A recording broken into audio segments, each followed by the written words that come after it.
malapitan ngayon. Sige, interviewin natin. Sige, sige. Ayusin muna natin. Okay, ayusin natin yung ano, paano ba? Paano? Fresh pabulok. Ganun. Fresh pa bulok. Halika, beso, unahan ka. Fresh ka eh. Oo. Huwag tayong magpanggap. Bubit. Kusog.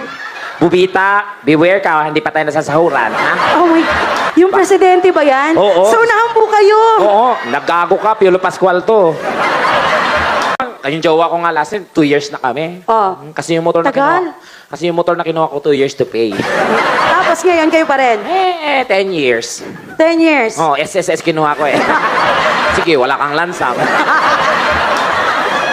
Utak ka din kayo. Kapitbahay namin dati, mga 70 na pero sobrang libo. Talaga? Oo, uminom ng Viagra. Oo.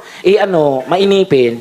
Pag inom ng Viagra, hindi pa rin umi-effect, inom siya uli. Oh. In 15 minutes po, nakawalong Viagra. Ha, walo? Oo, na-overdose, patay. Patay.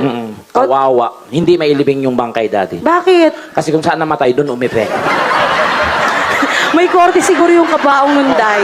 Ako medyo mahinanakit na ako sa surgeon. Bakit? Kasi yung daddy ko, nung nagkaroon po siya ng tumor sa brain, talagang mother, nilalagari talaga yung ulo, no?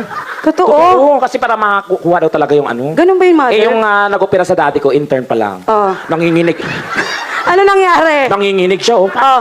Ngayon, pagbiyak ng bungo ng tatay ko, tabingi. Oh. Ngayon, nung binabalik niya na yung bungo, Ano hindi yan? naman kasya.